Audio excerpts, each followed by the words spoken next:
Always a pleasure to address the wonderful devotees on this particular forum. Thank you all very much for your interest in different Krishna conscious topics and for your ongoing Krishna consciousness. I hope that by Krishna's mercy and Srila Prabhupada's mercy, I can make some contribution. So today's verse, it has quite a long purport, but I would like to cover it because it has many, many very important points. And so I'll read the purport a little quickly and then make some comments on the way. So this is first canto, second chapter, text number 12 of Srimad Bhagavatam. Om Namo Bhagavate Vasudevaya. Om Namo Bhagavate Vasudevaya. Om Namo Bhagavate Vasudevaya. So reading the verse. Tachstradadana munayo jnana vairagya yuktaya pashantyatmani chakmanam bhaktya shuddha grihitaya. Translation and purport by Srila Prabhupada. The seriously inquisitive student or sage, well equipped with knowledge and detachment, realizes that the absolute truth, that absolute truth by rendering devotional service in terms of what he has heard from Vedanta Shruti. So before we begin the purport, just to review, what is the previous verse speaks about the absolute truth being manifest, Brahmeti, Paramatmati, Bhagavaniti, Shapyate, in three forms, as Brahman, as Paramatma, Supersoul, and as the Supreme Personality of Godhead. So all of these are valid forms. Let me see, something happened here.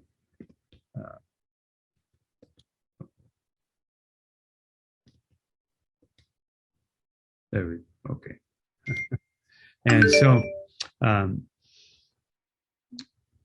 just a second, I have to turn off this WhatsApp here, which I had to use to connect.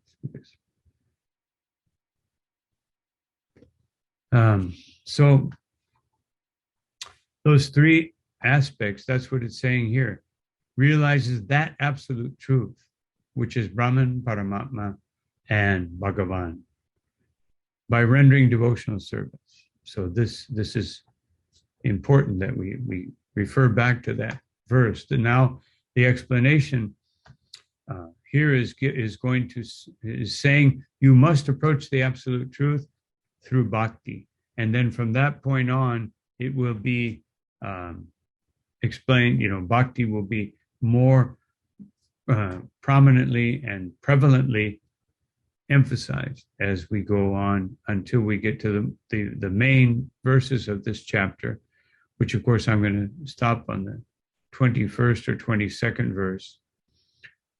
17 through 21 were quoted by Srila Prabhupada in the first verse of the 7th chapter of Bhagavad Gita. Very important verses. So we'll begin the purport. The absolute truth is realized in full by the process of devotional service to the Lord Vasudeva, or the personality of Godhead, who is the full-fledged absolute truth. Brahman is his transcendental bodily effulgence, and Paramatma is his partial representation. As such, Brahman, Paramatma realization of the absolute truth is but a partial realization. There are four different types of human beings: the karmis, the jnanis, the yogis, and the devotees. The karmis are materialistic, where the other three are transcendental. First class transcendentalists are devotees who have realized the supreme, the supreme person. So I just like to say something about that. Om Jnana Timirandasya Ganam Jana Sharakaya Chakshurum Militam Yena Tasmai Sri Gurave Namaha Vichaitanya Mano Vishtam Stapitam Yena Bhutale Swayam Rupakada Mahyam Dadati Shpa Parantikam Namo Om Vishnu Padaya Krishna Pristhaya Bhutale Shrimati Bhakti Vedanta Swami Tirumane Namaste Saraswati Deve Gauravani Pacharine Nirvishesha Shunyavadi Paschatya Shatarine Jai Shri Krishna Chaitanya Prabhu Nityananda Shri Advaita Radha Shivashri Gaur Bhakti Hare Krishna Krishna Krishna Hare Hare Hare Rama Rama Rama Hare Hare Panchakalpatarubhyascha Kripa Sindhubhyevacha Patitanam Pavanebhyo Vaishnavebhyo Namo Namaha. So, in Bhagavatam, in the 11th canto, it's given what the differences between these different classes of devotees. Sarvabhutachu ya pasha. Those who sarvabhut within, that see within every living entity, Bhagavat Bhavam Atmanam, see the Supreme Personality of Godhead. Bhutani Bhagavat Yatman Yesha Bhagavatottama. That one who sees in everywhere the Supreme Personality of Godhead and within every living being the presence of the Lord within their hearts. This is Bhagavata Uttama, Uttam Adhikari. So this is a very important understanding. This is the first class devotee. Krishna indicates the same in Bhagavad Gita. Yomam Pashati Sarvatra Sarvam Chamai Pashyati Tasyam Na Pranashyami. That one who sees me everywhere and who sees everything within me, that Tasyaham Na Pranashyami. That person is never lost to me, and Sa Chame Na Pranashyati. And I am never lost to them. Otherwise, first class devotee is always connected to Krishna. So this is a very important aspect here. First class transcendentalists. The second, and of course, we're talking about, I was talking about first class devotee. First class transcendentalists are devotees who have realized the Supreme Person. Otherwise, devotees of the Lord. Second class transcendentalists are those who have partially realized the plenary portion of the absolute truth. And third class transcendentalists are those who have barely realized the spiritual focus of the absolute person. Now, not even the person, either localized or manifested personally in the most concentrated form as Bhagavan, but they don't even, they can barely focus. Otherwise, in Brahma Samhita, it says that they can barely reach the effulgence that's coming from the toes. They can't really appreciate the toes of the toes or the lotus feet of the Supreme Lord, and they can just be in touch with the glowing effulgence that comes from those feet. So, as stated in Bhagavad Gita and other Vedic literatures, the Supreme Person is realized by devotional service, which is backed by full knowledge and detachment from material association. So we've already discussed the point that devotional service is followed by knowledge and detachment from material association. So here, Srila Prabhupada is referring back to one of the previous verses, that Vasudeva Bhagavati Bhakti Yoga Prayojitaha. That Bhakti Yoga is the supreme goal, worshiping Vasudeva, the Supreme Personality of Godhead. And then Jnanachaya had to come, that knowledge and detachment, they are byproducts. And this is also something that was emphasized in the Bhagavatam, in the 11th canto, 20th chapter, text number 31, Tasmad Bhakti Yuktaya. That those persons who are united with me through bhakti, through devotional service, yoginam vai maratmanaha. They are yogis who are fully absorbed in me. Nagyanam na chavayaragyam. That stage, once one is actually a devotee, jnana and vairagya, knowledge and detachment, are not really they're not necessary extraneously, but whatever knowledge or whatever renunciation comes to us through the agency of bhakti. Otherwise, in the instructions of Krishna, in the Bhagavad Gita, Uddhava Gita, and the instructions of the devotees and the instructions of the spiritual master, it descends.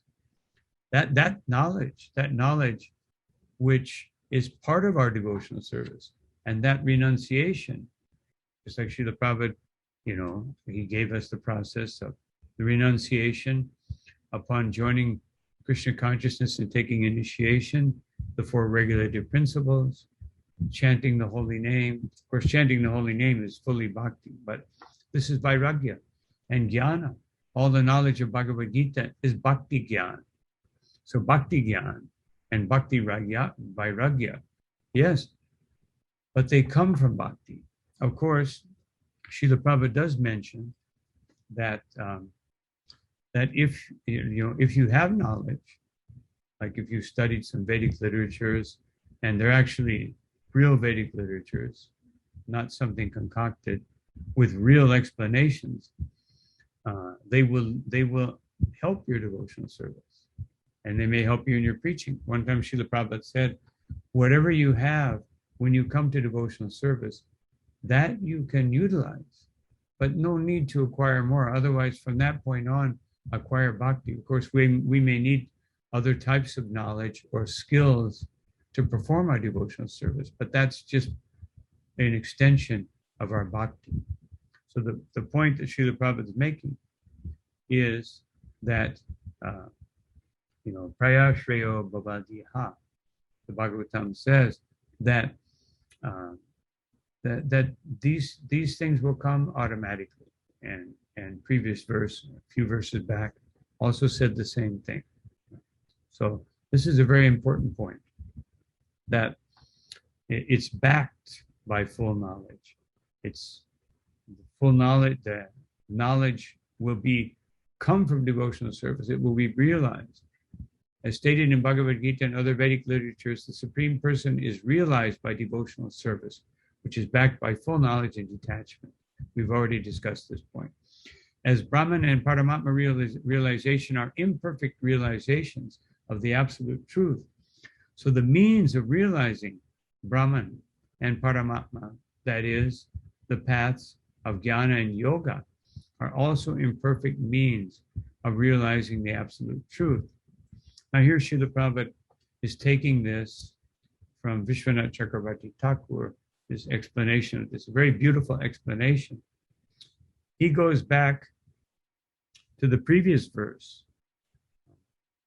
And in the previous verse, it says that people realize things on the level of Brahman, Paramatma, or Bhagavan, Brahmeti, Paramatmeti, Bhagavan, iti Shaktite. And so now, he's basically saying, jnana is the means to understand. This is why this verse is mentioning it in this order. With jnana, you can come to the platform of bhakti. With the platform of Brahman. And with vairagya, you can come to the of yoga, or but only by bhakti can you come to the platform. By the process of bhakti can you come to the platform of Bhagavan.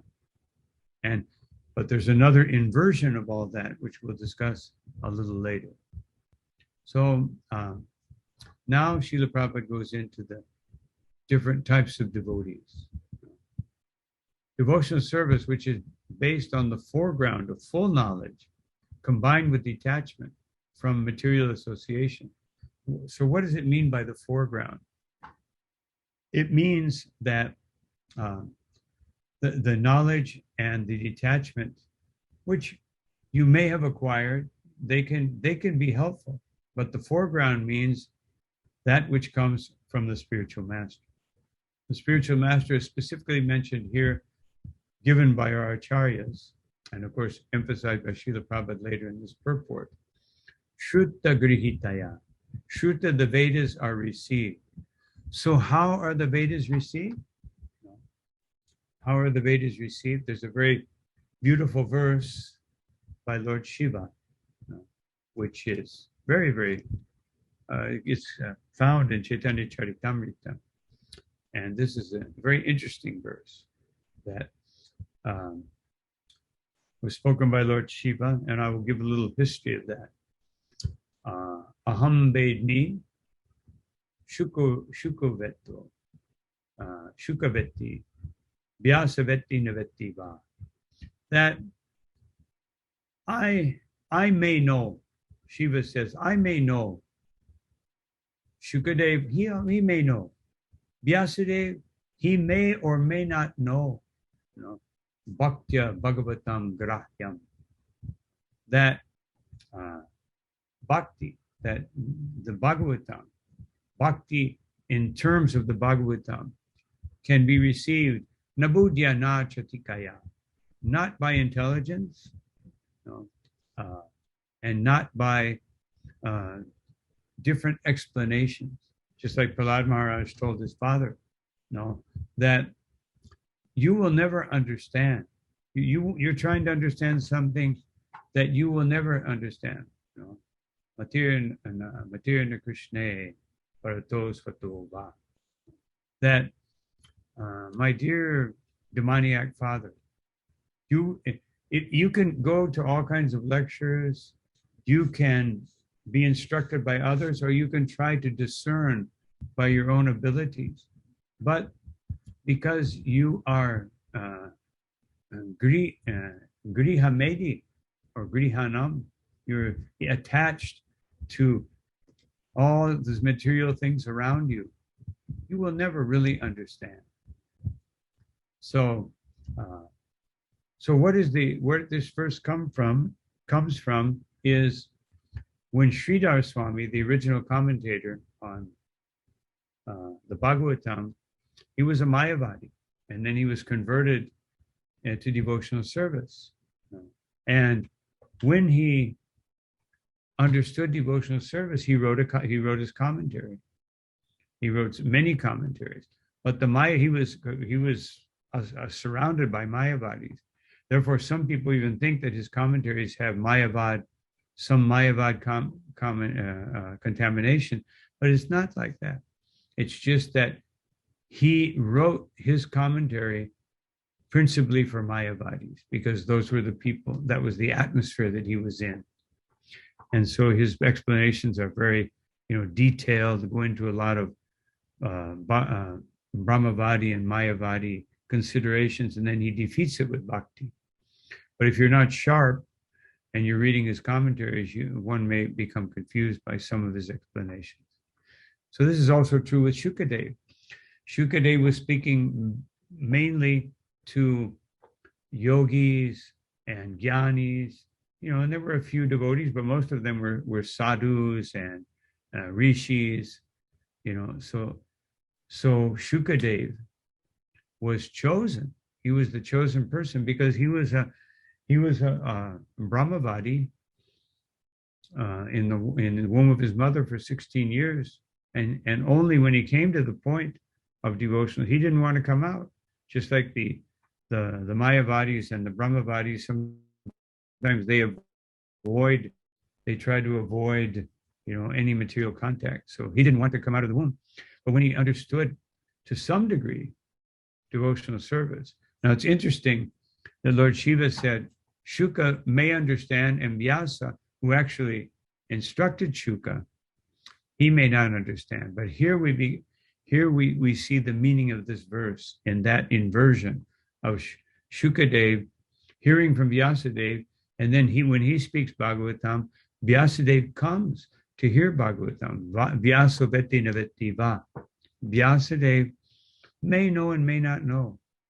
So what does all this mean? So Sridhar Swami, no one would accept his explanation, and he said, then we should get the version or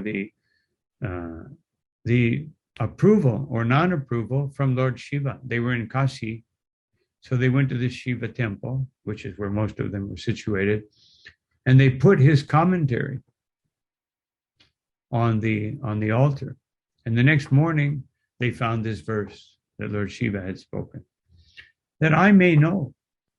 He's saying, I may know, because why is Shiva saying that? Just like in one of our future verses, it says, Nashta Prayesh Vavadreshu, that by devotional service, almost everything can be destroyed. Why? Because there's always more to understand. And a devotee never thinks that they are unlimited, that they have gone beyond their some limitations, even though the soul is not limited in one sense, but it is limited because it's minuscule. It's not on the level of Krishna. So when they saw that verse, they accepted Sridhar Swami, so Lord Shiva. So what was he saying? That I may know, meaning I was an instrument, just like Arjuna. He asked, Krishna asked Arjuna to be the instrument. He says, you just be my instrument. Everything is already there.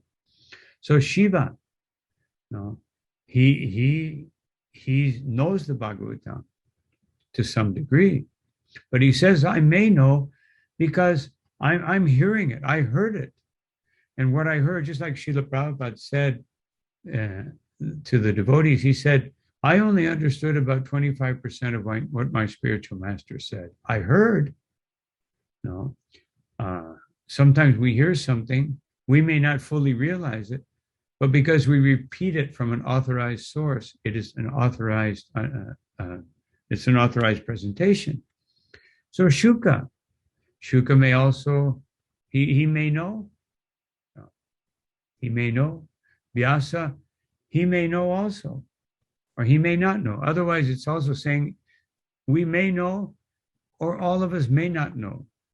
What does that mean? It means that the understanding must come from parampara. It descends from Krishna. Nobody has it perfectly. But when we pass it down perfectly, parampara, then it has meaning. So this was a very beautiful verse by Lord Shiva, and it illustrates that how wonderful devotional service is. That even if someone is a devotee and they're explaining the process of devotional service, they may not understand everything perfectly, but because they're repeating. Of course, Srila Prabhupada said, "Don't repeat like a parrot." Of course, we can be a parrot like Shuka, who's actually tasting it, but don't be a repeating parrot. And Prabhupada gave his funny little rendition of the parrot. He said, the parrot may learn the Maha Mantra, Hare Krishna, Hare Krishna. No, he may learn that. But when the cat comes, he won't say Hare Krishna. He'll say, ah, ah, and try to fly away. So this is what Srila Prabhupada is saying here in this particular part of the purport. So This is what it means, foreground. Devotional service is not meant for the less intelligent class of transcendentalists. There are three classes of devotees. First, namely first, second, and third class.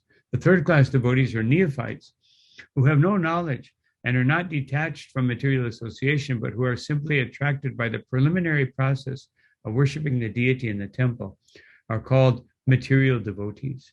Material devotees are more attached to material benefit than transcendental profit. What a beautiful statement. So, of course, the Bhagavatam speaks about these devotees. No?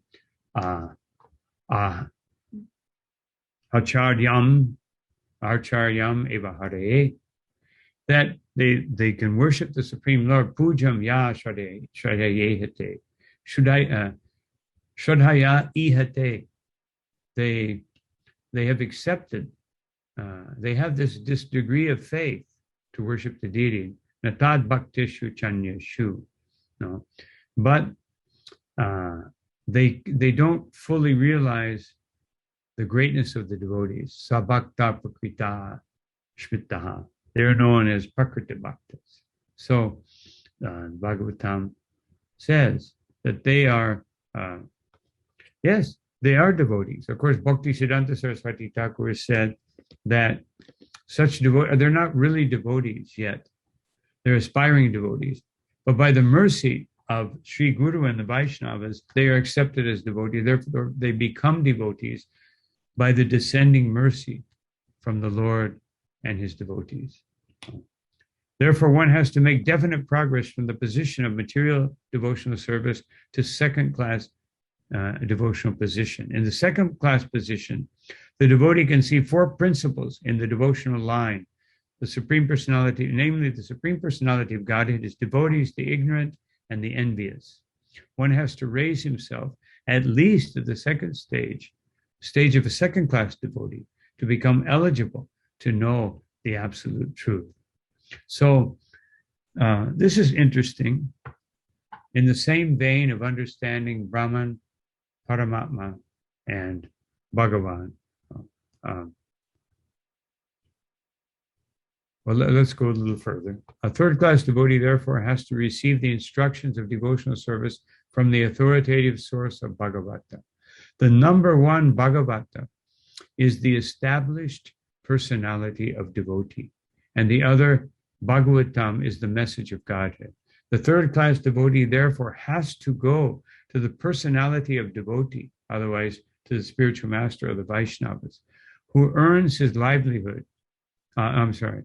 In order to learn the instructions of devotional service. Such a personality of devotee is not a professional man who earns his livelihood by the business of the Bhagavatam.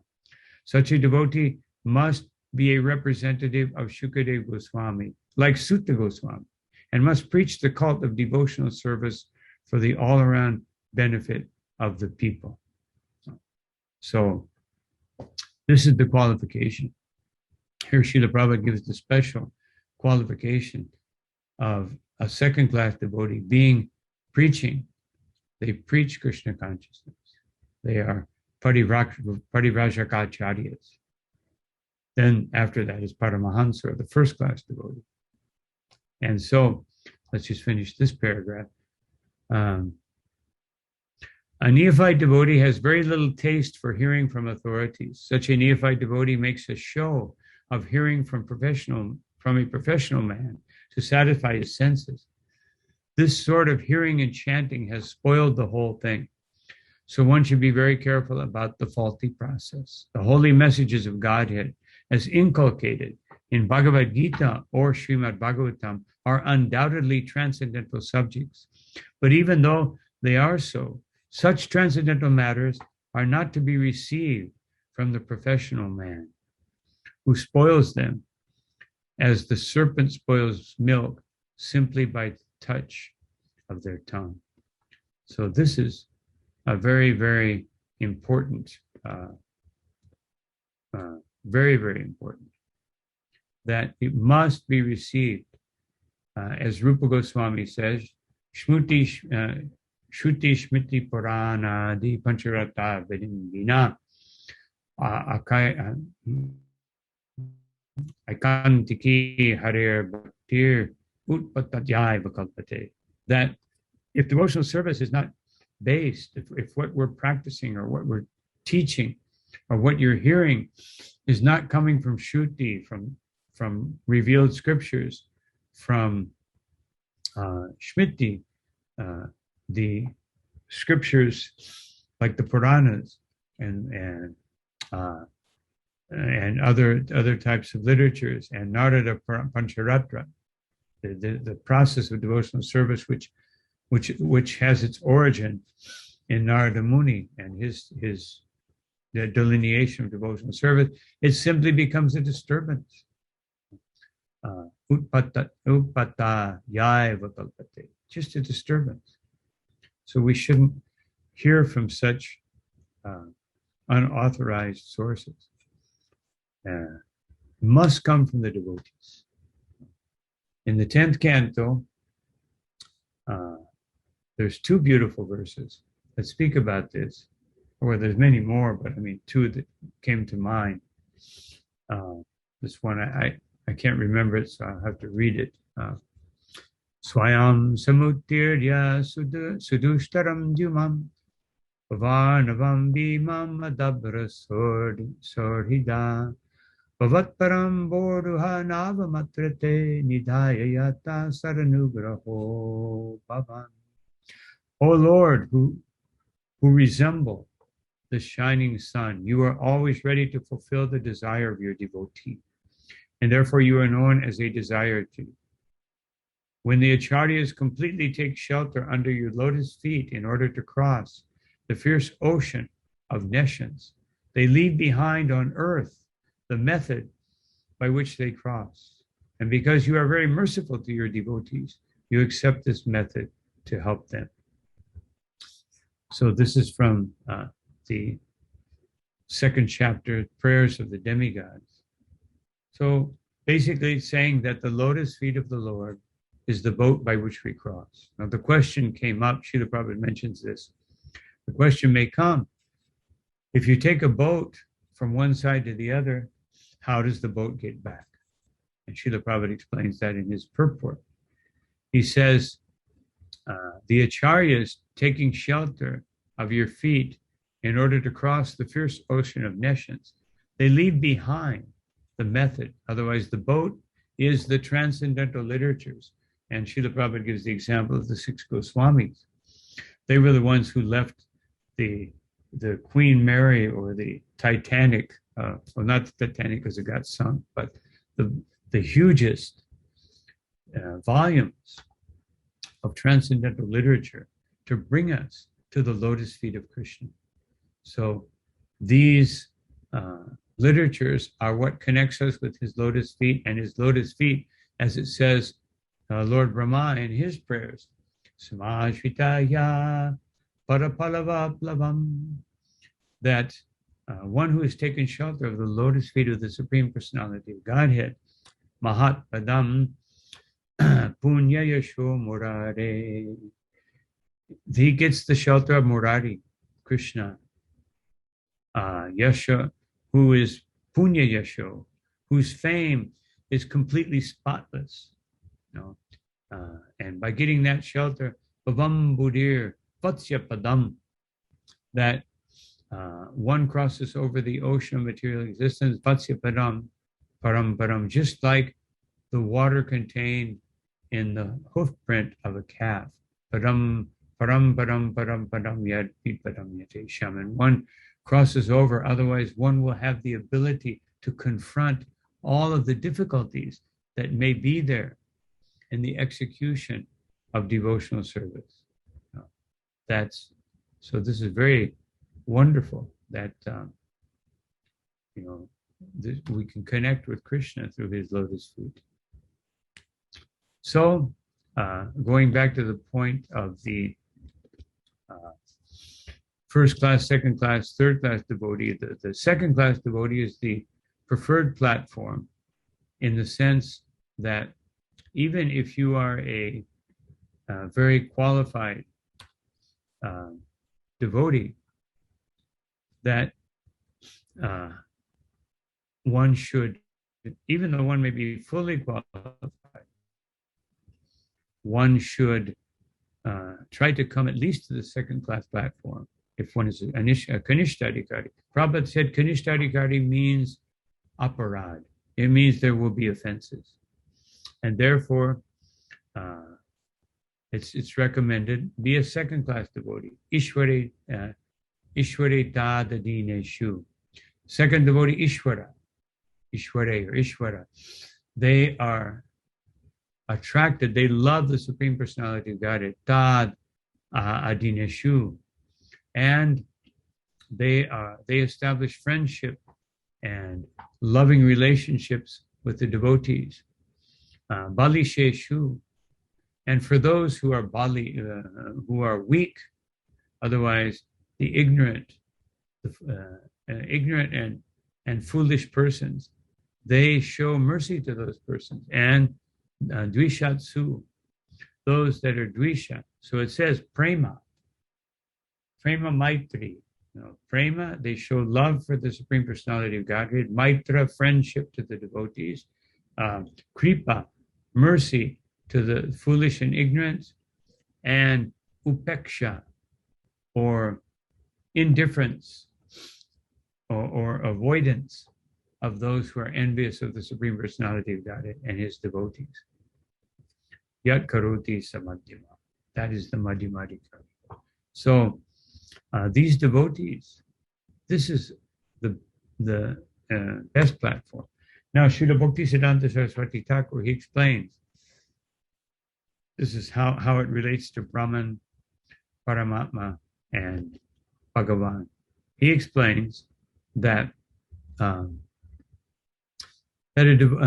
person who is on the neophyte platform, even though they're worshiping the Supreme Lord, because their understanding of the Lord is incomplete, their realization cannot go, otherwise their internal condition cannot go very far above Brahman.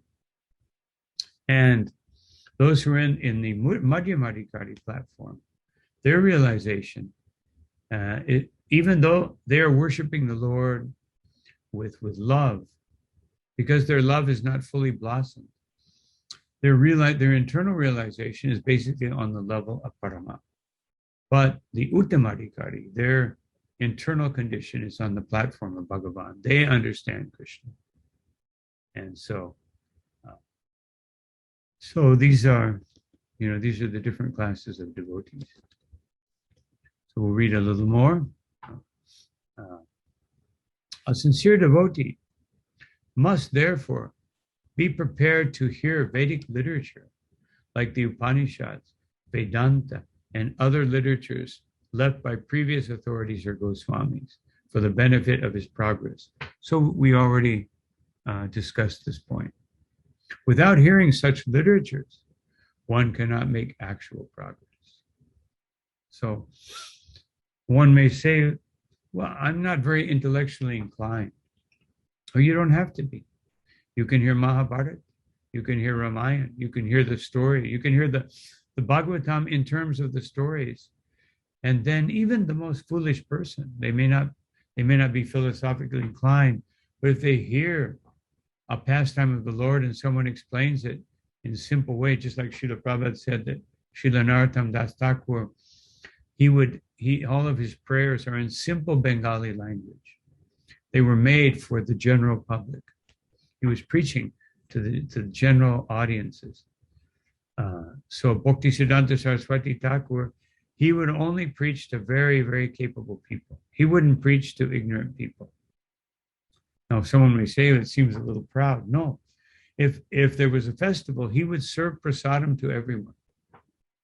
Even the most ignorant, the most foolish, he would serve them prasadam. And every time he saw someone, he would say that dasyoham, that I am your servant.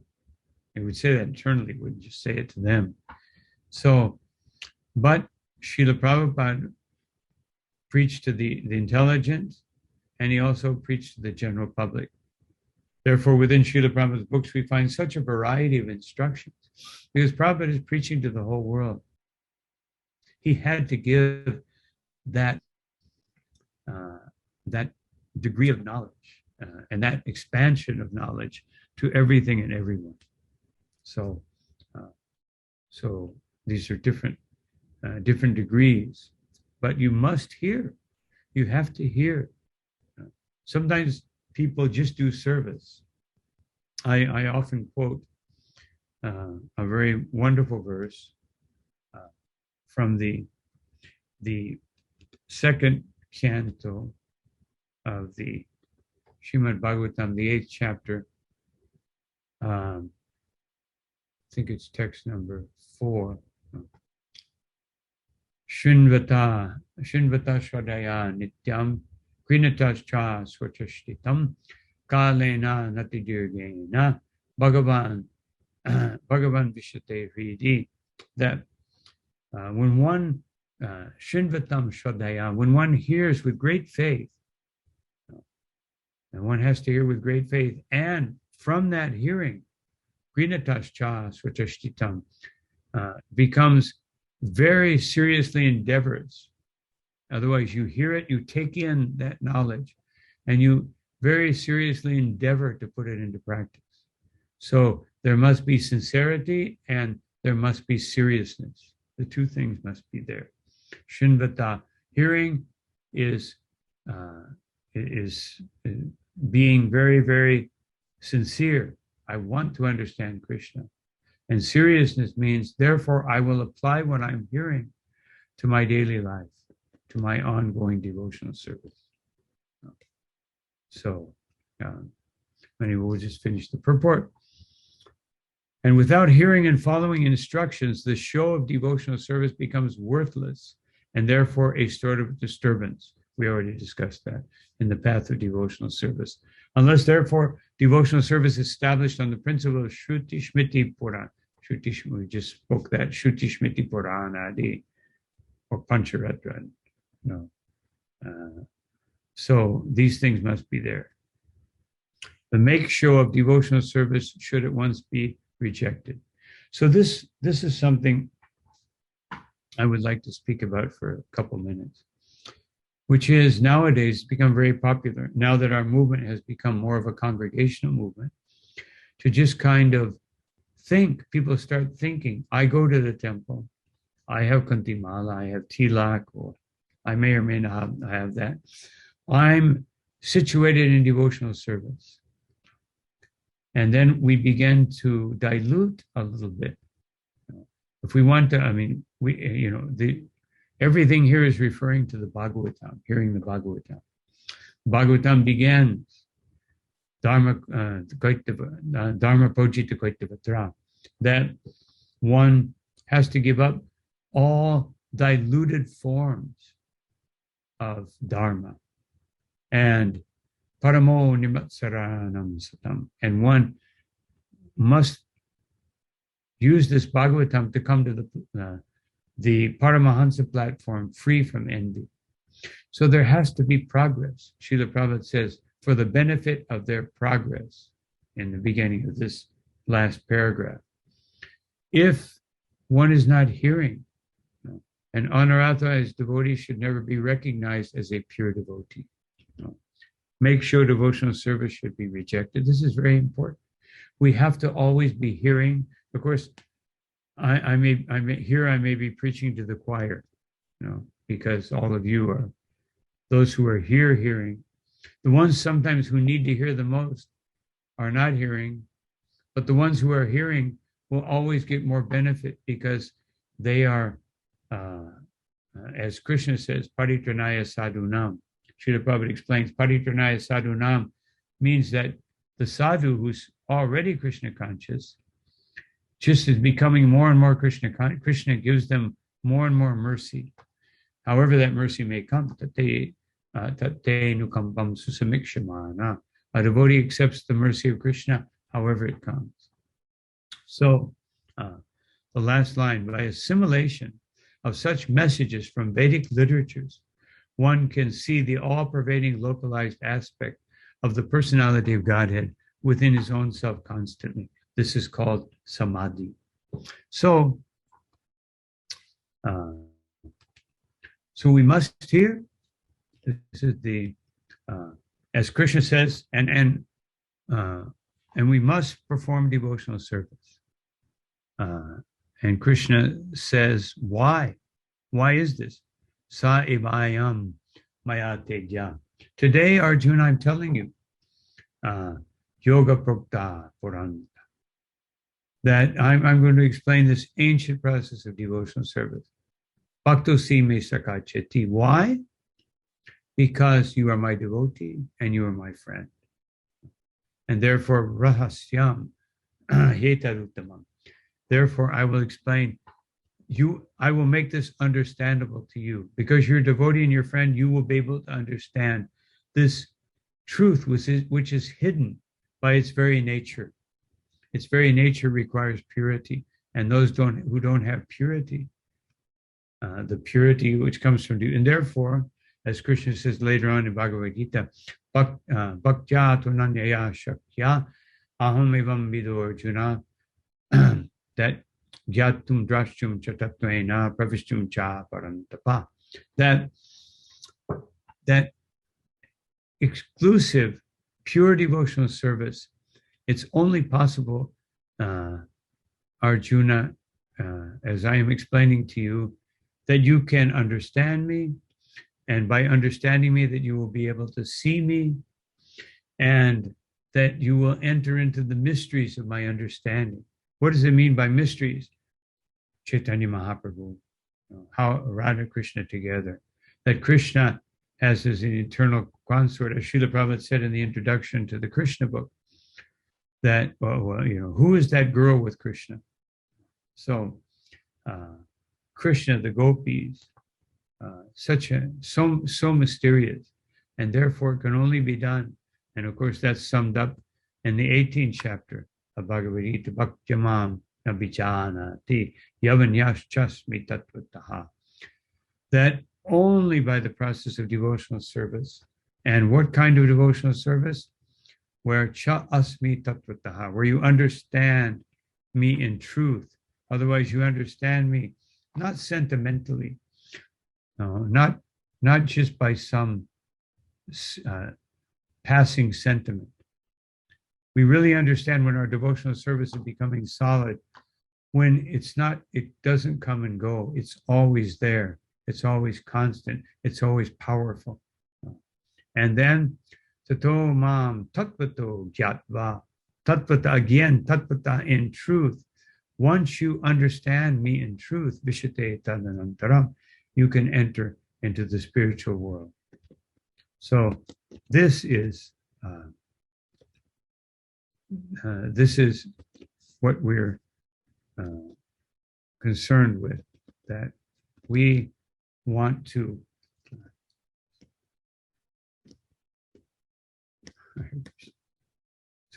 understand devotional service from the parampara, and this process is completed and perfected when one actually takes up bhakti, because but through bhakti, not only do you understand devotional service, you understand Brahman and you understand Paramatma that is revealed to you. You understand knowledge, you get knowledge from devotional service, you get detachment from devotional service. And therefore bhakti, just to conclude, when I was traveling through South India the first time, I saw so many Mayavadis in the, worshiping in the Vishnu temples. So when I got back to, I was traveling with one devotee who was younger than me. So I got to Tirupati, and I asked one of the pujaris, because I saw some Mayavadis there also, not worshiping the deity, but, mixing, doing like secondary preparatory things. And he said, yes, actually it's recommended that everyone has to worship the deity. He said, this is Lord Balaji. Of course, he's a devotee of Balaji. This is Balaji's plan to make everyone worship him and come to the point of bhakti. So a devotee sees all these things. Everything is revealed to the devotee. It's so easy for a devotee to understand Brahman. We don't meditate on Brahman, but we understand the Lord's energy. It's so easy for us to understand Paramatma. And it's not so easy, but it's possible to understand Krishna. Krishna says in the 7th chapter of Bhagavad Gita, Krishna says that he says, what's that verse? I'm trying to remember the verse. That verse. Vedaham Vititani, that I know everything in the present, and I know everything in the past, and I know Bhavishani Chabutani, I know everything in the future, but me nobody knows. Otherwise, to understand Krishna completely, nobody knows. So this is what Srila Prabhupada is indicating here. Through devotional service, you automatically get gyan, and you automatically get promoted to the Brahman platform. Actually, Chaitanya Mahaprabhu says that. He says that the creeper, the Bhakti Lata, will come to the point of Brahman, and it will penetrate. It will penetrate and go beyond Paramatma, and it will come to the lotus feet of Krishna and embrace the lotus feet of Krishna. So this is all accomplished by devotional service. And of course, that means you're hearing very carefully, and through that hearing, which is devotional service, you understand these things. First theoretically, and then it is realized within the heart. So this is what we're doing every day. You know, sometimes we just think, well, I'm serving Krishna. You know, I'm serving Krishna, that's okay. No, it must be you're serving Krishna, you're hearing about Krishna, you're remembering Krishna, you're glorifying Krishna. Therefore, this is called the hearing and chanting are referred to as the standard process of devotional service. It always must be there because it increases the other processes of devotional service. So anyway, these are some points on this particular verse, which is a very beautiful verse. It's bringing us into the realm of bhakti. And now there'll be a few more verses on the importance of knowledge in bhakti. And then we get into how bhakti starts from getting out of the modes of nature and then comes to this fully ripened position where one realizes the Lord himself. These are the upcoming verses. So I'll stop here and see. Thank you very much for your attention, and see if there's any questions. I see something here in the chat. It says somewhere that a candidate for bhakti should not be too detached or too attached to material things. Why is too much detachment a liability in devotional service? This is a very good question. This was spoken about by Rupa Goswami in Bhakti Rasamrita Sindhu, and Srila Prabhupada mentions the same in his Nectar of Devotion. That Rupa Goswami explains too much detachment or too much emphasis on any side, it's like a la carte part of devotional service. Otherwise, too much attachment also to knowledge, just trying to acquire knowledge, can deviate us and can bring us into the platform of pride. I'm very knowledgeable. I'm very detached. And therefore, Rupa Goswami says that too much detachment hardens the heart. But there is a natural high degree of attachment. We see, Jagannath Das Babaji, Gorkishore Das Babaji. Sometimes they forgot to wear clothes. But their detachment is a natural outcropping of a level of devotional service that's beyond even our comprehension. And this was, of course, I've said this many times, but I love what Prabhupada said. When he came back from a morning walk, everybody got a piece of Mahaprasadam. So Prabhupada had just explained how the six Goswamis were eating a palmful of even, just a little bit of buttermilk or even Raghunath Das Goswami taking old rice, which had been rejected and came out of the drain, that the cows wouldn't even eat, washing off the rotten part and eating the kernel. And Lord Chaitanya said, why are you feasting like this and not inviting me? Otherwise, his natural devotion was so great. So the devotee asked Prabhupada, why didn't the six Goswamis take Mahaprasadam? And you're supposed to immediately take why didn't they just take a lot of Mahaprasadam? Wouldn't that be better than just having a little palmful? And Prabhupada said, they are eating with Krishna. Otherwise, they're so absorbed in Krishna that they forget to eat. Otherwise, that's the perfection of detachment. And so that detachment will become very powerful. And their knowledge also became very powerful.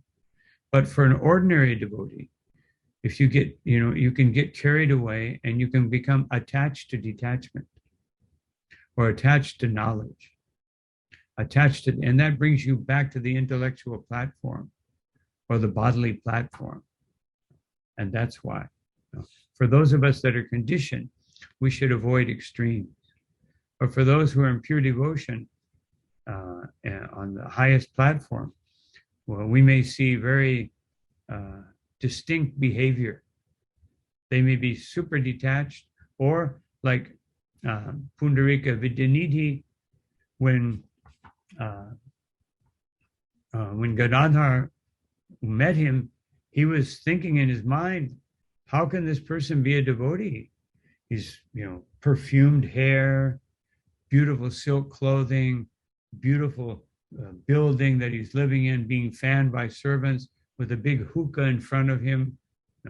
He was bewildered.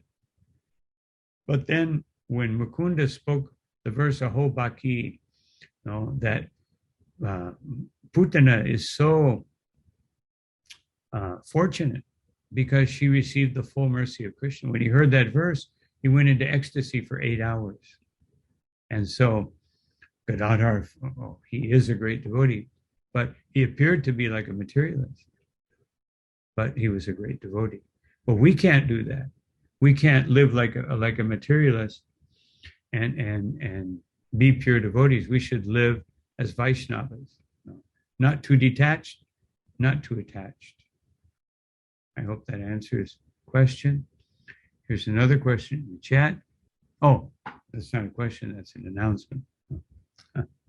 So here, following the indication of Sri Rupa Devi, if anyone has a question who's on the chat, they can raise their hand or unmute and ask your question, or you can write it in the chat.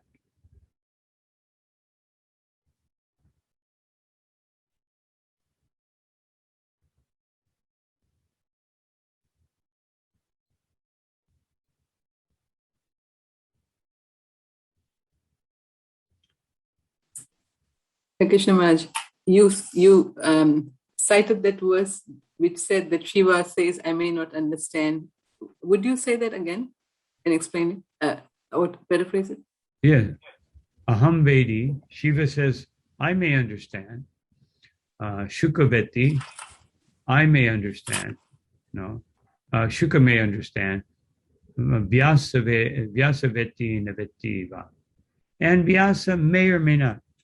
So it just basically means that we're receiving devotional service through parampara, we accept it, even if there's something we don't understand, and we accept it because it's coming from parampara, and we can repeat it with the assurance this is coming from Guru Shastra Sadhu, and therefore I can repeat it even if I don't fully understand it.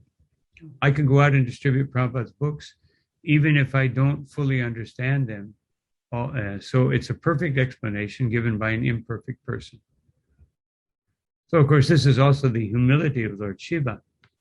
Sometimes his humility is not apparent, because he's got a trident in his hand and he's punishing, or he's destroying the universe. But when he's not doing that, he's very humble. He's very humble and he's showing his humility. But he's really emphasizing that you have to be in the parampara. Don't depend on your intellect. Don't depend on your mind.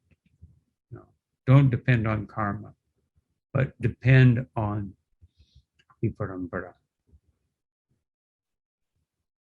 And here's a question. How can we monitor if we are becoming too attached or detached? Interesting. Well, everything in devotional service, the best way to monitor it is by having close friends who are serious devotees. And we see this, what is the monitoring process of Parikshit Maharaj? He's saying, what about this? Why did Krishna do this? Why, otherwise he really understood these things, but he's testing his understanding. And of course, he's also revealing it to all of us. So by the process of inquiry, we can actually understand.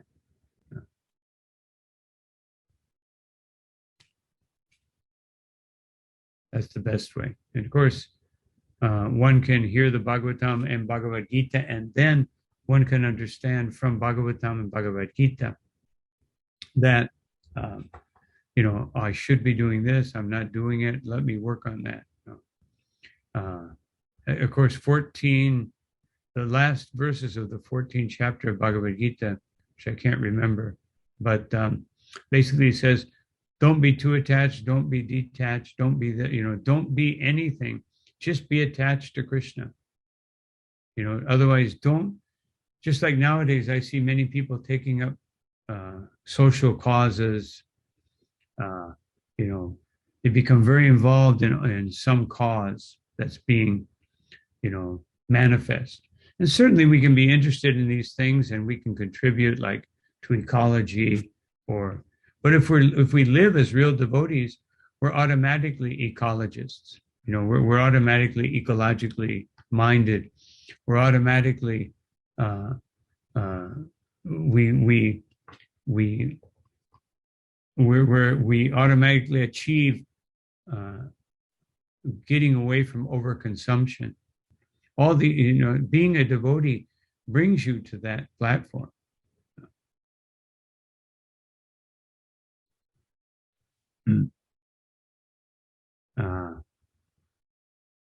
I don't know if this is a question, but as one advances in Krishna consciousness, Maya tests the devotee. So when the test is so intense, the question is just coming line by line. Let's see when that test is so intense that it threatens one's life. I think I'm waiting for the last line here, just now coming. Is that Maya or karma? It can be neither one. If one is actually a devotee, it's not really karma, it's a remnant of karma. No. Otherwise, but Srila Prabhupada said very clearly that Krishna will never give us a test that we're not capable of passing. We may not want to pass it, and we may, be in Maya and therefore think we're incapable. But Krishna will never give us a test So even when it's coming from our previous karma and we have to experience something, I just read a letter from one disciple saying that people are criticizing me. I'm so tired of this and this and that. So now I'm going to have to explain that you should ask, why is this happening to you? Otherwise, the way you compare yourself to others is not, why are they like this and I'm not like that? You should compare yourself to the devotees. Why are they more Krishna conscious and I'm not? Don't say, why does this person have material facilities and I don't? Then we become bewildered. But that's why it's always recommended we associate with people who are at least contemporaries or more advanced than us. They pull us up to the devotional platform. They bring us to the devotional platform. So the point is that life-threatening, everything in the material world is life-threatening. As I just quoted the verse, that bhavam buddhir vatsya param param param param param yadvipatam natesham. That in the material world, there's danger at every step. Just like, at any point, I remember one time I was on Harinam Sankirtan, you're chanting with all the devotees. This was in Medellin, Colombia. And all of a sudden, we saw these big black cars pull up and people got out and they had guns in their hands, machine guns. And so we all hit the floor and started chanting the Nrsimha mantra, and they were shooting away at some people behind us.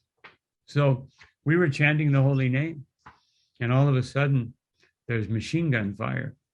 So they weren't shooting at us. They didn't try to, but it just, if we would have stayed there chanting, some devotees may have gotten hit.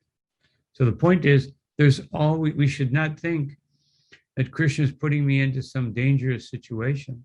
We're always in a dangerous situation. And a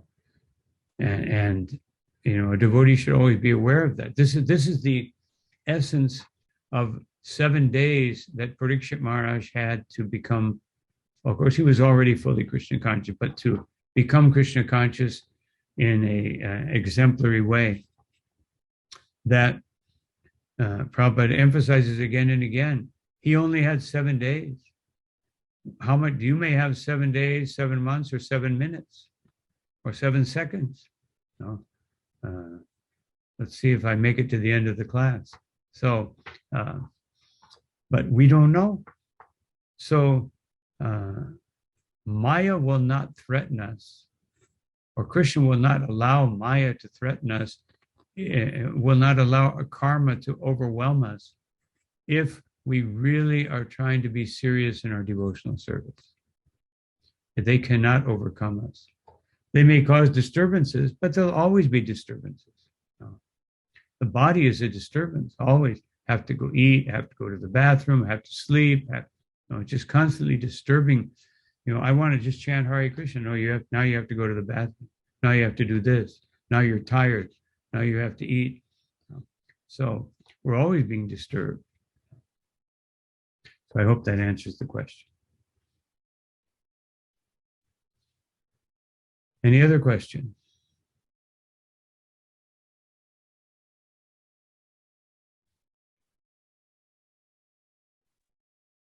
So, sometimes, Maharaj, go ahead, Prabhu.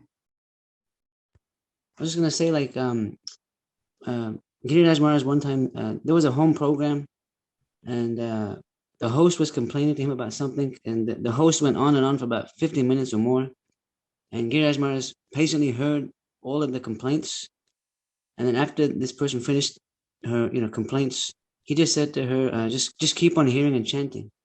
That's what he said to her, So I think we try to make things complicated. I think we just hear and chant and spread the hearing and chanting. It's very simple. Yes, hear and chant, but also respond to the hearing and chanting.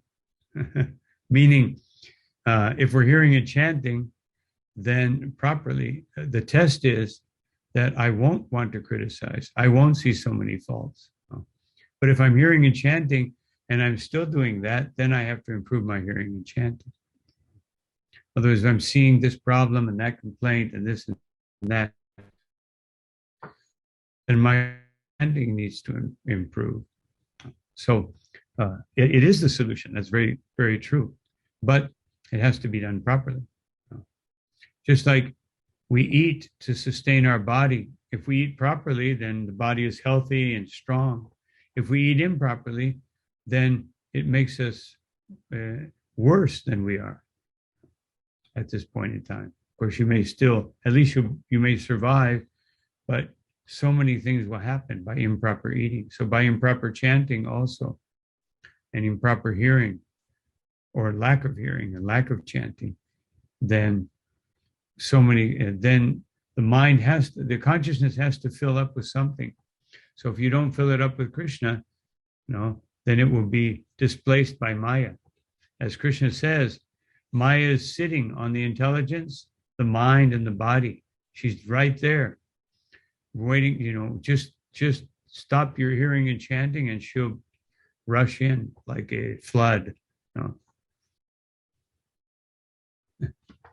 Thank you for that. That's a very good point. Maharaj, how do you can you define how to hear and chant properly? What's a good, what can you do to hear? What can I do to hear and chant properly? But chanting properly, as Bhaktivinoda Thakur says, first you have to hear the name. And once you hear the name, which Srila Prabhupada defined as, here is Radha, here is Krishna, here is Vrindavan. Otherwise, every time you chant the name Krishna, you think your reflection, it's an automatic reflection. Here's Krishna.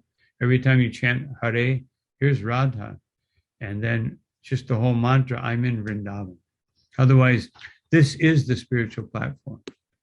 So that's what Bhaktivinoda Thakur defines as the platform of the name. Then the platform of the form. Then once we've realized the name, the form will be revealed through the names.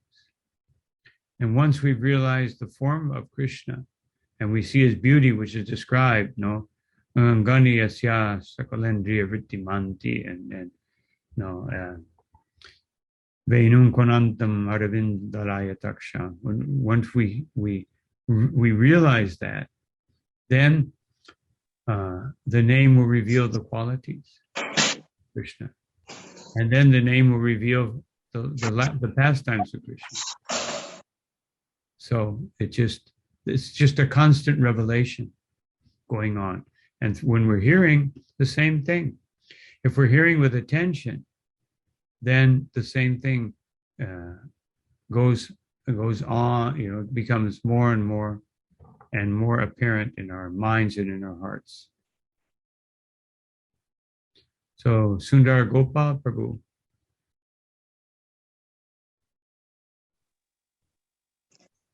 Hare Krishna Maharaj. Dandavat Pranam, good to see you. Good to see you. Haribol. I have one comment and then one question. Okay. You mentioned about the Krishna doesn't put us in danger. We are already always in danger.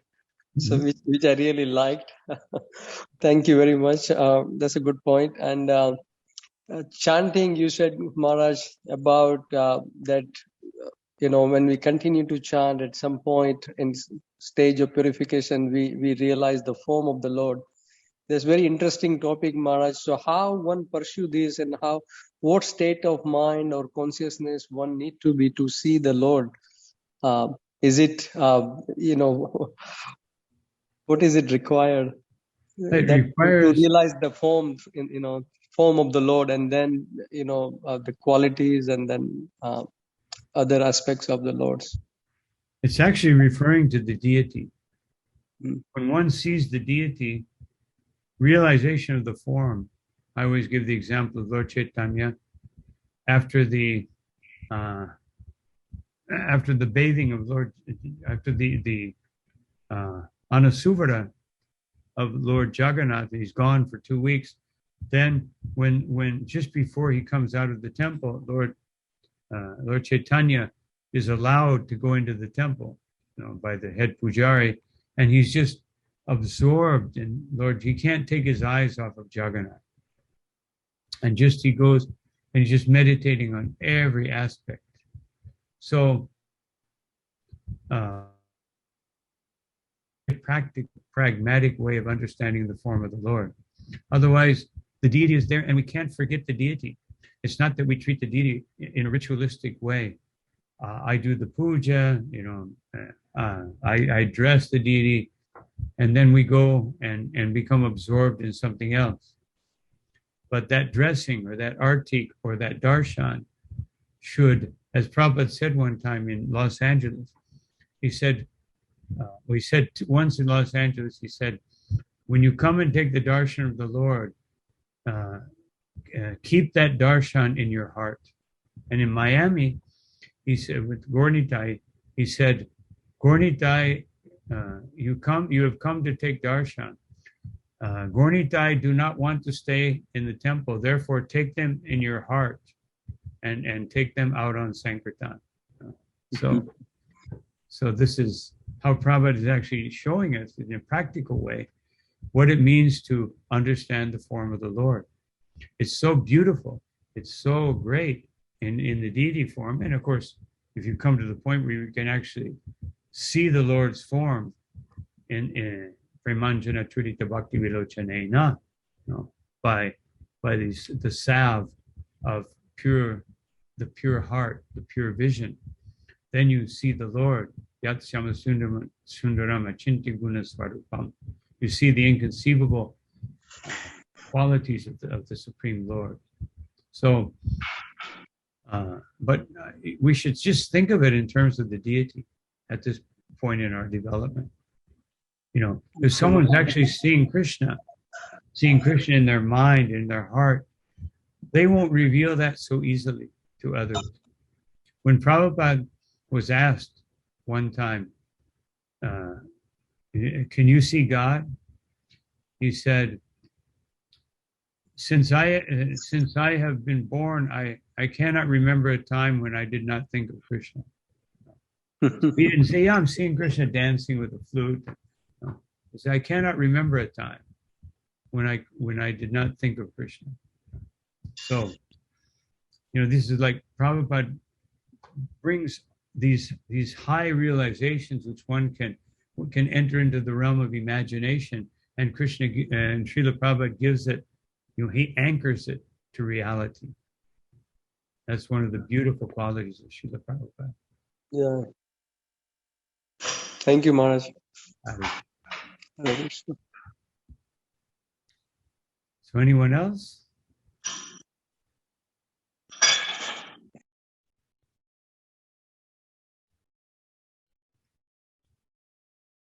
Okay, so I think